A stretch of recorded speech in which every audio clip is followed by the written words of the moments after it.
Kenyans are Christians.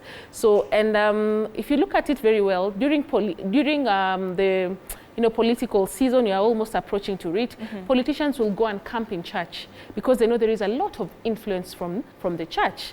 I don't want to get political for that matter, but let me just go straight to the point. So I'm thinking, if we now engage the church in the fight against gender-based violence, where they even not the church only, even the the religion, even the sheikh going to speaking against gender-based violence, the pastors, not encouraging, when they are doing marital counseling and it is gender-based violence, them not covering up for such issues, them speaking against it, them being part of the 16 days of activism, showing their commitment and stand against gender-based violence. That's a very good platform to do that. Another platform is also at the schools. We say in gender-based violence programming that children who witness violence will either be perpetrators or survivors. So it starts from a very young age. When you tell them what gender-based violence is, what they can do to fight gender-based violence, the prevention, mitigation, and all those measures, when you start even from the schools and integrate gender-based violence into our curriculum, then that will be a win for us as a society.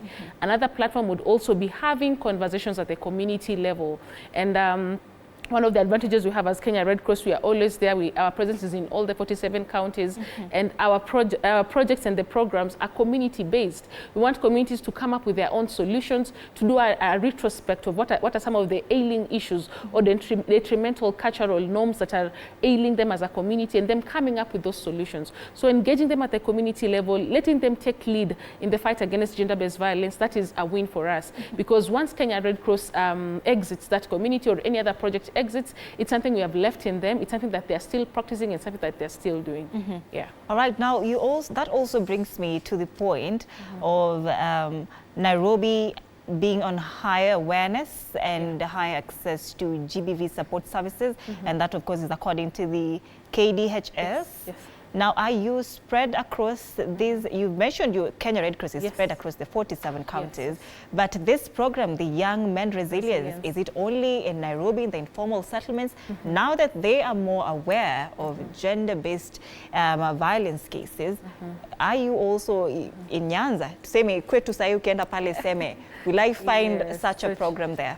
Okay, so as I'd mentioned, the Young Men Resilience Project is a program that is being funded by the Danish Red Cross, and they have a scope. Of course, every program has a scope, and the scope is where they felt this issue is really pertinent and they wanted to address it, and that is why we are addressing it in Mathare, informal settlements, and in Mukuru. And hopefully, as the project also ends in 2025, we hope to get more funding to do it in other areas. And another important thing to mention is we work with the Nairobi City County government.